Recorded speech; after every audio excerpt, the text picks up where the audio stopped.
এই দুনিয়াটা একটা অভিনয়ের মঞ্চ। এখানকার প্রত্যেকটা মানুষই অভিনয় করে। তুমি যাদেরকে দেখছো, যাদেরকে দেখে মনে করছো যে এই মানুষটা কত ভালো আছে, কত সুখে আছে, কত সুন্দর জীবন কাটাচ্ছে, হতে পারে সে তোমার সামনে অভিনয় করছে। হতে পারে সে তোমাকে দেখাচ্ছে যে আমি ভালো আছি, আমি সুখে আছি, আমি শান্তিতে আছি। আবার তার উল্টোটাও হতে পারে।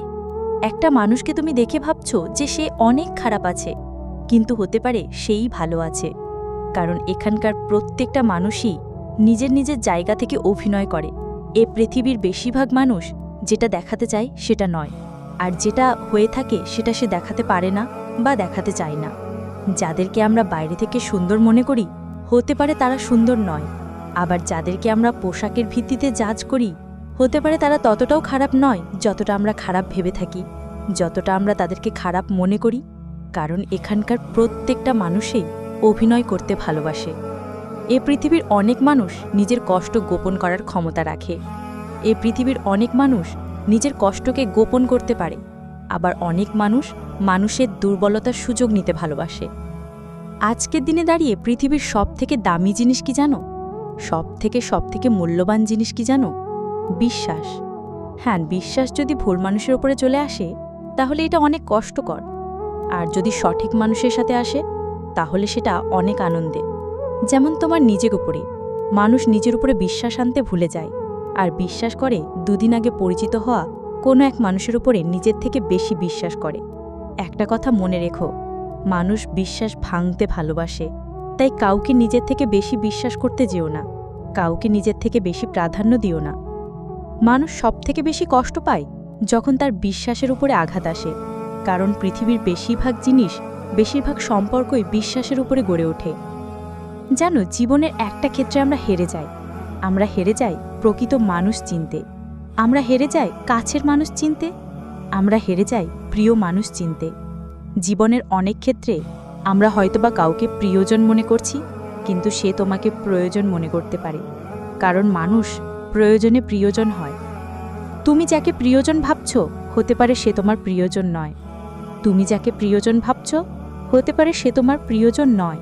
কারণ মানুষ প্রয়োজনে প্রিয়জন হয়। এ পৃথিবীর বেশিরভাগ মানুষ অভিনয় করে বেড়ায়। আর এখানকার সবথেকে বড় অভিনেতা কারা জানো? নেতা মন্ত্রী। এদের অভিনয়ের লেভেলটাই আলাদা। এরা মানুষকে ঠকাতে অধিক ভালোবাসে। এদের ব্যবসাটাই তৈরি হয়ে আছে মানুষ ঠকানোর ওপরে।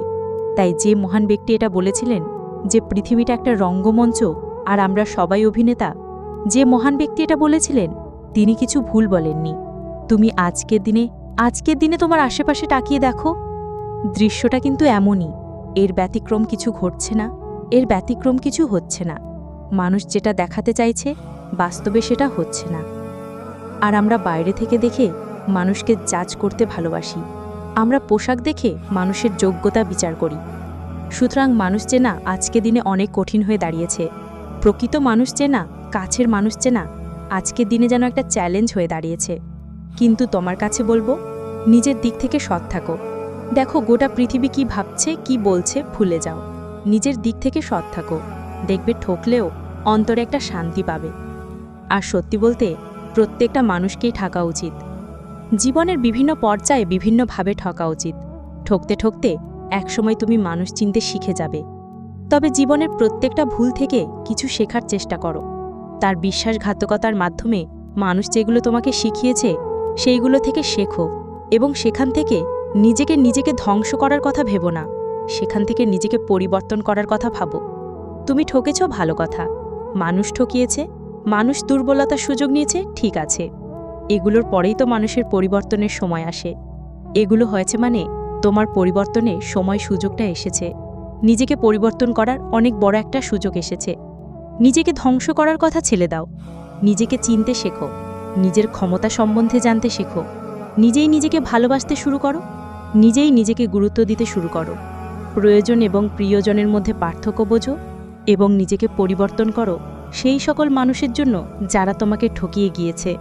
আর মনে রেখো, জীবনে ঠকাটাও জরুরি, সেটা হোক আপন মানুষের কাছ থেকে বা কোনো দূরের মানুষের কাছ থেকে। তবে জীবনের বেশিরভাগ ক্ষেত্রে আমরা আপন মানুষের কাছেই হেরে যাই। জীবনের বেশিরভাগ ক্ষেত্রে আমাদের আপন মানুষগুলোই কেন জানি না আমাদের সবথেকে বড় শত্রু হয়ে দাঁড়ায়। এত কিছুর পরেও তুমি নিজেকে সুখী অনুভব করতে পারো। এত কিছুর পরেও তোমার জীবনটা সুন্দর যদি তুমি জীবনের সৌন্দর্যকে উপভোগ করো। দেখো, যদি সুখের কথা বলো, যদি শান্তির কথা বলো, তাহলে তোমাকে বলবো আমি সুখে আছি, এটা অনুভব করাটা অনেক সহজ। কিন্তু আমি সুখে আছি এটা মানুষকে দেখানোটা অনেক কঠিন হয়ে যায় না? এমনটা নয় যে মানুষ বিশ্বাস করে না, মানুষ তো বিশ্বাস করে নেয়। কারণ মানুষ তো আজকাল বাইরে থেকে দেখেই মানুষের সুখ বিচার করে, মানুষের ক্ষমতা বিচার করে, মানুষের যোগ্যতা বিচার করে, আর নিজের উপর সন্দেহ করে। সুখে থাকাটা জরুরি নাকি সুখে আছি এটা দেখানো সত্যি বলতে? তুমি যদি এই চিন্তাভাবনা নিজের মধ্যে তৈরি করো যে মানুষ কি বলছে, মানুষ কি ভাবছে, মানুষ কি ভাবে তাতে আমার কোনো যায় আসে না, যদি এমন চিন্তাভাবনা নিজের মধ্যে তৈরি করো, তাহলে জীবনের অর্ধেক সমস্যার সমাধান এখানেই পেয়ে যাবে। তাহলে তুমি নিজেই নিজের ভালো থাকার, নিজেই নিজের ভালো রাখার কারণ হয়ে উঠতে পারবে। মানুষকে দেখাতে যেও না যে তুমি কত ভালো আছো, এটা অনুভব করো যে তুমি কত ভালো আছো। তাদের সাথে তুলনা করো যারা নিজের শারীরিক ক্ষমতা থেকে বঞ্চিত, যারা দুবেলা দুমুঠো খাবার পাওয়া থেকে বঞ্চিত, যাদের কাছে প্রতিটি দিন এক একটা লড়াই। তাদের সাথে নিজেকে তুলনা করে দেখো, তাদের পর্যায়ে নিজেকে বসিয়ে দেখো, তোমার অবস্থান স্পষ্ট হয়ে যাবে। তুমি আসলে কি ভালো আছো নাকি খারাপ সেটা অনেক সহজে বুঝে যাবে। আবারও বলছি, সুখে আছি এটা দেখানো অনেক কঠিন, কিন্তু সুখে থাকাটা অনেক সহজ। কারণ সুখে থাকা এটা একটা অনুভূতি, এটাকে শুধুমাত্র অনুভব করতে হয়। আর আমি সুখী এটা মানুষকে দেখাতে গেলে হয়তোবা অনেক কিছুকে প্রমাণ করতে হয়। এখন সিদ্ধান্ত সম্পূর্ণরূপে তোমার। তবে আমি হয়তোবা চাইলেও এটা অস্বীকার করতে পারবো না যে মানুষ অভিনয় করতে ভালোবাসে। একটা সময় ছিল যখন মনে করতাম যে কোনো মানুষকে ভুলে যাওয়া খুবই কঠিন, কোনো আপন, কোনো কাছের, কোনো প্রিয় মানুষকে ভুলে যাওয়া অনেক বেশি কঠিন। একটা সময় ছিল যখন এটা মনে করতাম, কিন্তু আজ এটাকে ভ্রান্ত বলে মনে হয়। আজ মনে হয় মানুষকে ভুলে যাওয়ার থেকে মানুষ চেনাটা অনেক বেশি কঠিন। কিছু ভুল মানুষকে নিজের জীবনের অংশ বানানোটা অনেক বড় বোকামি, আর এক্ষেত্রে আমরা অনেক বড় আসামি। জীবনের বিভিন্ন ক্ষেত্রে কিছু ভুল মানুষের সঙ্গে তোমার পরিচয় হবে, এবং স্কুল কলেজের থেকেও কঠিন শিক্ষা তোমাকে শিখিয়ে যাবে। আর যদি বলো উপলব্ধির কথা, তাহলে তোমাকে উপলব্ধি করাবে যে মানুষকে ভোলার থেকে মানুষ চেনাটা অনেক বেশি কঠিন। জানো, আমাদের জীবনে আমাদের আপন মানুষগুলোই সবথেকে বেশি আঘাত করে। আর আমরা একই ভুল বারবার করি। দুদিন আগে পরিচিত হওয়া মানুষগুলোকে আমরা অতিরিক্ত আপন ভেবে ফেলি, অতিরিক্ত কাছের ভেবে ফেলি। কিন্তু দিন শেষে তো এটাই সত্য যে নিজের থেকে অধিক আপন কেউ হয় না, নিজের থেকে অধিক কাছের কেউ হয় না। এটাই তো সত্য, আর এটাই তো হয়ে থাকে, এটাই তো হয়। বেসিক্যালি এগুলো বলছি তার কারণ তোমার এক্সপেকটেশন তোমার কষ্টের কারণ হতে পারে, তোমার অতিরিক্ত আশা তোমার মন খারাপের কারণ হতে পারে, তোমার অতিরিক্ত চাহিদা তোমাকে কষ্ট দিতে পারে, ভুল মানুষের থেকে অধিক আশা তোমাকে কষ্ট দিতে পারে। এক্সপেকটেশন, তোমার আশা যত কম থাকবে জীবনে তত ভালো থাকবে।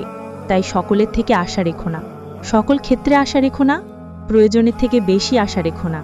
কারণ আশা যত বেশি রাখবে, নিরাশ হওয়ার মাত্রাও তত বৃদ্ধি পাবে। সব জিনিস কেঁদে পাওয়া যায় না, কিছু জিনিসকে হাসিমুখে ছেড়ে দিতে হয়, কিছু জিনিসকে মেনে নিতে হয়, আর কিছু জিনিসকে মানিয়ে নিতে হয়। দিন শেষে সবথেকে বড় সঙ্গী তোমার ছায়াই হয়ে দাঁড়ায়। আমরা সবাই কিন্তু সৌন্দর্যের পিপাসু, অথচ আমাদের ছায়াটাই কালো, আর আমাদের সবথেকে বড় সঙ্গী আমাদের ছায়া। কতটা অদ্ভুত বিষয় না? কিন্তু অদ্ভুত জিনিসের মধ্যেই বাস্তবতা খুঁজে পাওয়া যায়, আর জীবনের কঠিন বাস্তবতাগুলোই শিক্ষকের ভূমিকা পালন করে যায়। জীবনের কঠিন পরিস্থিতিগুলোই মানুষকে সবথেকে বেশি শেখায়। কিছু ভুল মানুষের সাথে পরিচয় মানুষকে অনেক কিছু শিখিয়ে যায়। একদিন এক জোকারকে প্রশ্ন করলাম, মুখোশ কেন পড়ো? অসাধারণভাবে উত্তর পেলাম, মুখোশ তো সবাই পড়ে, আমারটা জাস্ট দেখা যায়। যেন কোনো জিনিস আমরা যদি প্রতিনিয়ত করতে থাকি তাহলে সেটা আমাদের অভ্যাস হয়ে যায়। তাহলে সুখ আমাদের অভ্যাস হওয়াটা কিন্তু সম্ভব, যদি আমরা প্রতিনিয়ত সুখটাকে নিজের জীবনের অংশ ভাবতে পারি, যদি প্রতিনিয়ত আমরা নিজেদেরকে সুখী ভাবতে পারি, যদি আমরা জীবন নিয়ে অভিযোগ করার পরিবর্তে জীবনের সৌন্দর্যকে উপভোগ করতে পারি, যদি আমরা অতিরিক্ত আশা ছেড়ে দিয়ে অল্পতে সন্তুষ্ট থাকতে পারি, সুখকেও নিজের জীবনের অংশ বানানো যেতে পারে। যদি এটা প্রতিনিয়ত হতে থাকে, যদি আমরা প্রতিনিয়ত অনুভব করতে পারি। দিন শেষে আমাদের টার্গেট, আমাদের উপলব্ধি, আমাদের অনুভূতি তো একটাই, যেন মানসিক শান্তি খুঁজে পাই, যেন একটু সুখে থাকতে পারি, যেন সমস্যা থেকে নিজের দূরত্ব বাড়াতে পারি। কিন্তু জীবনের বাস্তবতা তো এটাই যে সমস্যাকে নিজের জীবনের অংশ ভাবাটা প্রয়োজন, কারণ মৃত্যু পর্যন্ত তোমার জীবনে সমস্যা থেকে যাবে। যত হাসি মুখে তুমি সমাধান করবে, তত দ্রুত সমাধান হয়ে যাবে। জীবন একটা ইসিজি গ্রাফের মতো, এখানে কোনো জিনিসের সমাপ্তি হলে অন্য জিনিসের সূচনা ঘটে। তো সমস্যা আসবে, সমাধান হবে, আবার সমস্যা আসবে, সমাধান হবে। সমস্যা সমাধানের মাধ্যমে জীবনের সুখ পাবে, খুশি হবে, আনন্দ পাবে, মানসিক শান্তি পাবে, আবার নতুন কোনো সমস্যার আবির্ভাব হবে। এটা এমনভাবেই চলতে থাকবে যতদিন তুমি জীবিত থাকবে। যতদিন ইসিজি গ্রাফটা ওঠানামা করবে, যতদিন জীবনের গ্রাফটা ওঠানামা করবে, ততদিন এই পৃথিবীবাসী তোমাকে জীবিত